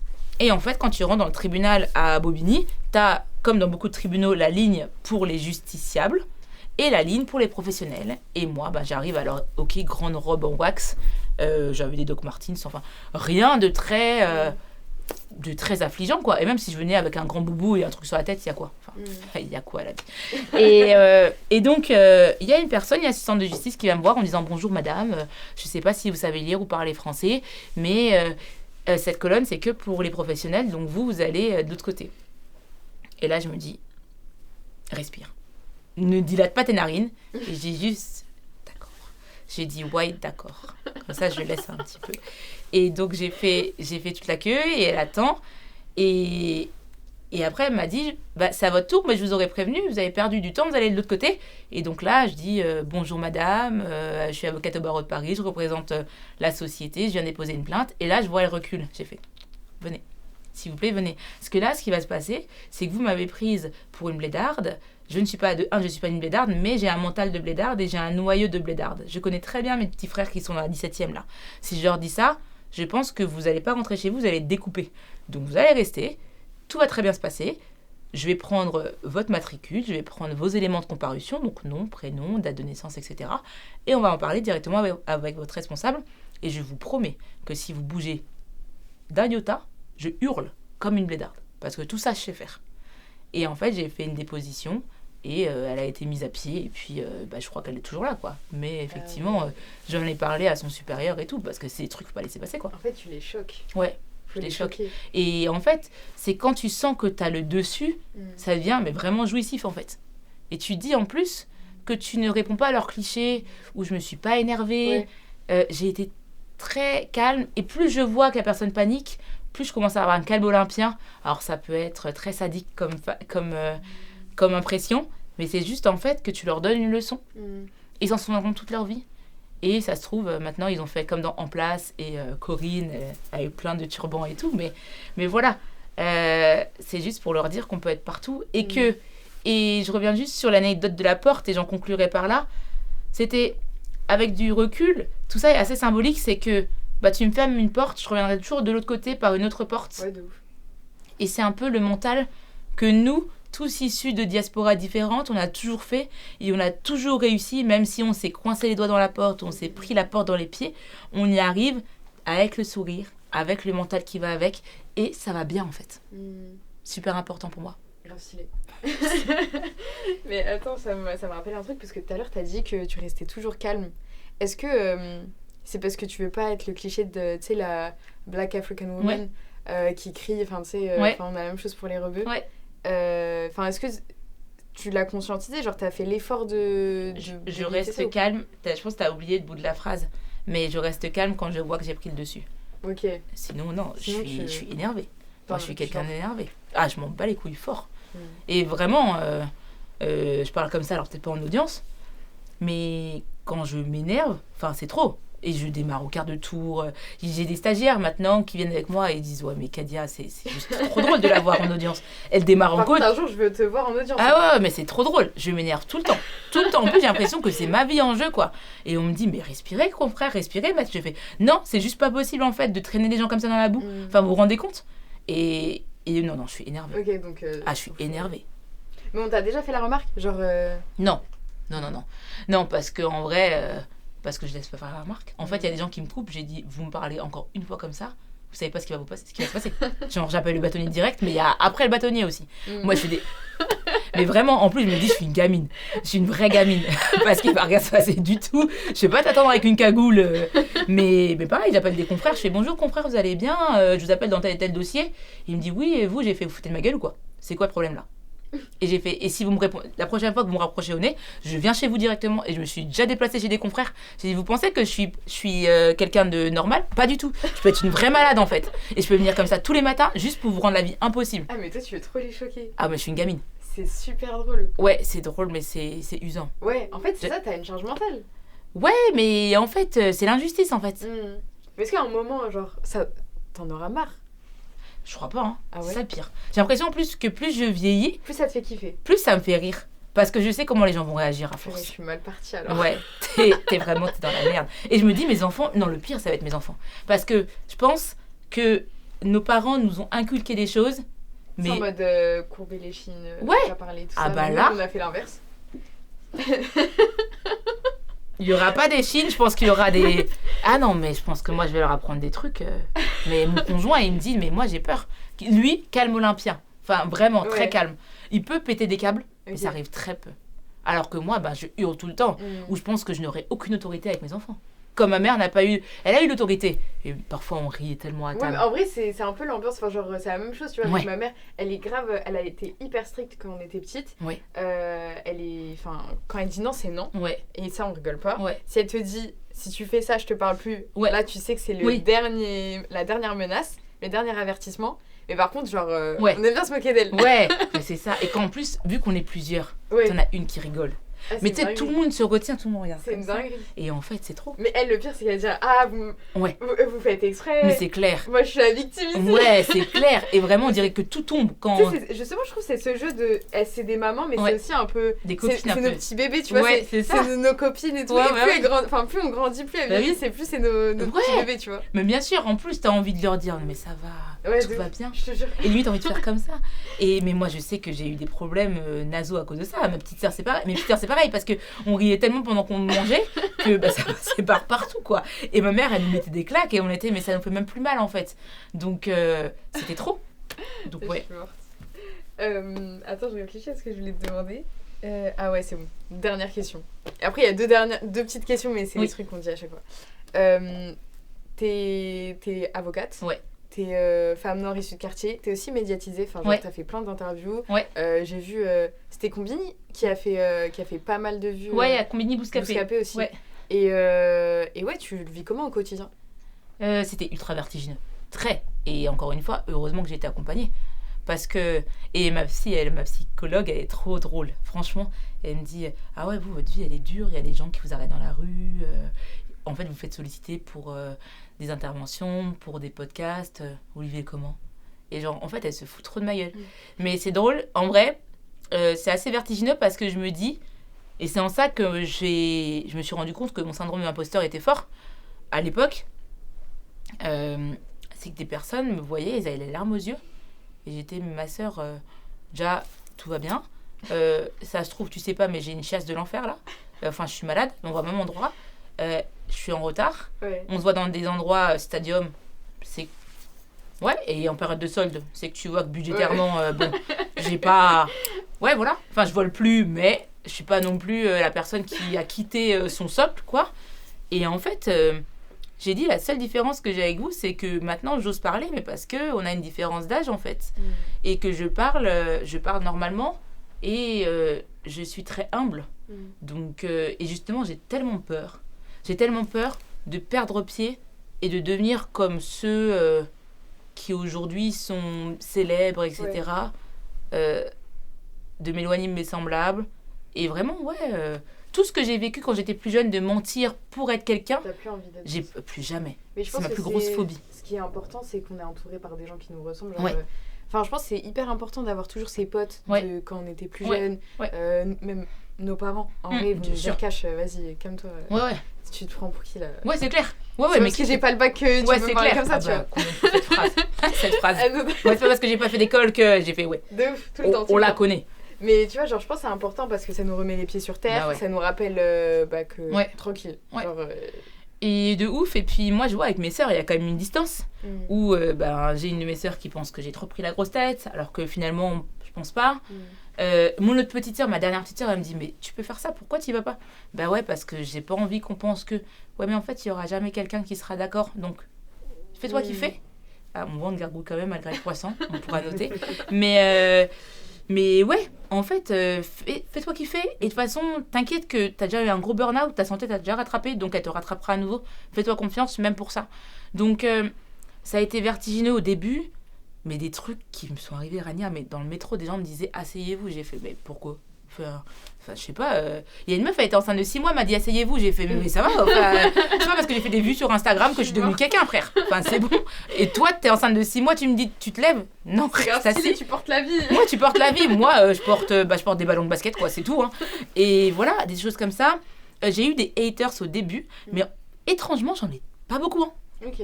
Franchement. Bien, en vrai. Ouais, et c'est ça qui est bizarre. C'est limite bizarre. Mais en vrai, je le vis bien. Parce que je sais vers où je vais et je sais dire non quand il faut. Je réponds très systématiquement oui pour les podcasts, etc. parce que j'ai vraiment envie de transmettre. On m'attend au tournant beaucoup, on me saoule beaucoup avec la maternité par exemple. Parce que je suis à un âge pour être mère. Ouais. Et en fait, je leur dis, mais les gars, j'aurai des enfants. C'est juste qu'en fait. C'est pas leur problème. Oui, déjà, c'est pas leur problème.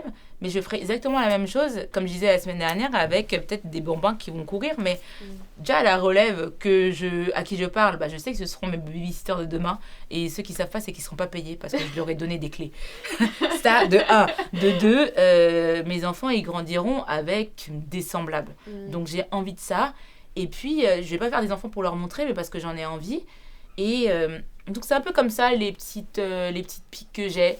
Et bon après il y a des gens énervés hein, bien sûr, mais eux je leur dis bah écoutez faites-vous accompagner parce qu'avant tout c'est vous le problème, voilà. Et puis ouais en fait tout va bien. Et moi avant tout j'aime beaucoup échanger avec les gens, donc ça je m'inspire beaucoup plus des gens.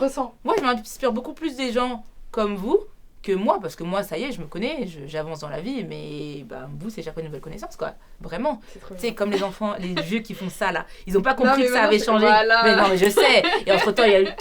Non, mais ça, j'ai pas encore l'automatisme. Ouais, moi aussi, parce que je trouve ça... Ouais, je suis toujours ça. Bah ouais, il y a quand même une gymnastique digitale, quoi. Exactement. Donc, ouais. Non, mais c'est pour ça. Et ouais, je pense que je changerai pas et je ferai tout pour pas changer en tout cas. Mais on me dit, et après j'en terminerai par là sur cette question parce que c'est des questions qu'on me pose beaucoup. Mais t'as pas envie de faire de la politique? Non, ouais, parce ça, que j'ai. On souvent quand il y a des personnes médiatisées, racisées et tout. Oui, non, ça y est. Déjà, il y en a. Et en fait, parfois, elles ont pas rendu service. Hein. Donc, c'est vrai. Moi, je préfère être à mon échelle et être sur le terrain. Et surtout que ça fait, en fait, ça change la donne. Ce que tu fais, tu vois l'effet concret que ça a. Ouais, bah ouais. Et après, j'espère. Je pense que tu peux le dire en vrai. Oui. Mais c'est ça aussi, c'est le truc de quand il y a des politiques qui nous ressemblent, ils nous ont trahis. Bah de ouf, franchement. Mais pourtant, il en faut. Enfin, il faut des gens qui nous ressemblent mais qui nous trahissent pas, quoi. Ouais, et manifestement, c'est pas encore gagné. Donc je préfère être à mon échelle et faire bouger les choses. Sinon, partir. Si t'es dans la politique, mais je crois qu'il y a un truc qu'on appelle l'argent qui fait que. Effectivement. Ça rattrape. Ça rattrape beaucoup. Ouais. Maintenant, je vais te poser les 2 dernières questions. Yes. Est-ce que tu aurais une recommandation de podcast, d'émission, de film, de livre qui t'a donné de la force par le passé ou qui te donne de la force au quotidien ou qui t'a marqué? Ouais, moi j'ai 2 podcasts qui m'ont énormément marqué. 3. Le premier, c'est Kiffe ta race. Parce que c'était le premier où je me suis dit, ah ouais, il y a des meufs qui pèsent et qui sont pas en politique. Même si elles en font à leur manière. Mais en fait, c'était la première fois où j'écoutais un podcast où je me retrouvais dans le podcast. De ouf. Il y avait une vraie connexion. Bah, en vrai, je partage le même avis parce que Kiffe ta race, c'était le premier podcast que j'ai écouté. Et après, moi, je suis trop fan de Rokhaya Diallo. Ouais. Genre vraiment, Gracie aussi, elle est incroyable. Mais Rokhaya Diallo, c'est quelqu'un qui, je trouve, c'est un peu le soldat. C'est celle qui est allée dès le début sur les plateaux et qui s'en est pris plein la gueule, mais qui a fait du bon taf. Et qui a fait du bien. Et elle a mis en lumière des professions dans lesquelles on ne voyait pas, à commencer par la psychologie. C'est comme ça que moi, j'ai découvert une des premières psychologues racisées. Ah, ok. Ouais, qui s'appelle... du coup, dans un de ces... Dans un de ces épisodes. Rakia, et je ne sais plus comment, je crois. Bon, je sais pas si c'est Traoré. Bref, c'est une petite blague. Celui-là, très important pour moi. Le deuxième que j'ai beaucoup aimé, ça n'a rien à voir, mais c'est Anecdate. C'est un podcast sur le dating. Ok. Comment tu dates quand t'es une femme racisée. Ok. Qu'est-ce qu'on entend. Quelles sont les anecdotes. Et en fait, pareil, je me suis énormément retrouvée dedans. Et c'est étrangement la première vidéo que j'ai faite avec Anecdate qui m'a fait percer sur les réseaux. C'est que j'ai expliqué qu'un confrère m'avait prise pour une prévenue, j'avais laissé parler et m'avait mis et j'avais mis ma robe et il m'avait dit pourquoi il m'avait pas dit que j'étais avocate. C'est vous et vos clichés grosso modo. Et je m'attendais pas du tout à ce que cette vidéo fasse du buzz. Ah mais du coup t'as participé à leur podcast. Ouais, mais alors pas pour le dating, mais parce que c'était les journées la journée des droits internationaux de la femme du 8 mars et on me avait demandé en 2023 est-ce qu'être une femme c'est compliqué. Et en fait je répondais sur cette anecdote là qui a été coupée et du coup qui a été mise sur les réseaux et au bout de 5 minutes on voit qu'on avait 10 000 vues. J'étais frère, moi j'ai 1000 personnes qui me suivent sur Instagram, j'en suis 2000 parce que j'adore le sport. Mais mon compte, certes, il est ouvert, c'est pas du tout pour ça. Et en fait, je vois des gens qui ont commencé à relayer, Marina Foïs qui m'écrit, DJ Cut Killer qui m'écrit, des trucs comme ça. J'étais waouh, des gens qui réagissent. Pour moi, c'était des idoles en fait. Donc, et le pire, c'était, je crois, qu'est-ce que j'avais vu une personne qui pour moi était une idole et ils m'ont dit ah ouais, c'est toi qui as dit et tout. J'ai été non, mais attends, c'est l'inverse en fait. C'est moi qui dois dire ça. C'est pas toi. Donc, ça, c'était Cerise Daily. Ça, c'est une dinguerie quand c'est une grosse dinguerie. Ouais. Déjà, lui m'a follow. Attends. Ouais, c'est ça. J'ai des gens qui me follow, je me dis. C'est une dinguerie. C'est une dinguerie. et voilà. Et puis bon, bah maintenant, en plus, des personnes qui sont influentes sont devenues mes clients, qui ont des problèmes dans mon domaine. Donc, c'est ça qui est beau et tout. Donc, bon, Anecdate. Et dernier, qui est The New Besties, qui est un média assez sport, femme. Pas racisé pour le coup, mais il n'y a pas de différence. Donc, intéressant au quotidien. Trop bien. Ouais. Donc, c'est tes recommandations. Ouais, c'est mes recos. Et Diaspora, of course. Hein. Voilà. Et c'est quoi ta définition de l'immigration ? Ça peut être un mot, une phrase, ça peut être tout ce que tu veux. La force. La force. Ouais, la force. Du tac au tac. Ouais, mais ça m'est venu comme ça, moi je suis trop spontanée, hein. La force. Ok. Ouais. On retient alors. Ouais. Vas-y, carré. Trop bien, carré. C'était trop. J'ai adoré. Bien, j'ai trop kiffé. Ouais. C'était comment ? Vous avez kiffé ? Bon. Merci beaucoup. Merci à toi, Kadiatou, d'avoir été là. C'était un super épisode. C'était un plaisir de discuter avec toi. J'ai trop rigolé. Vraiment. Merci à toute l'équipe. Merci à Tidiane, merci à Naofel, merci à Sarah, merci à Yacine, merci à Samy, merci à Sarah et Mariam qui sont pas là, à Yasmine aussi. Merci à Antoine et Théo de nous prêter leur boutique qui s'appelle Detail. C'est dans le 5e. Venez, c'est super bien. Et merci à vous d'avoir regardé l'épisode ou écouté l'épisode. On se voit dans 2 semaines pour un épisode de Daronne. Bisous. Bisous, merci à Rania, c'est une boss aussi. Lui dire merci.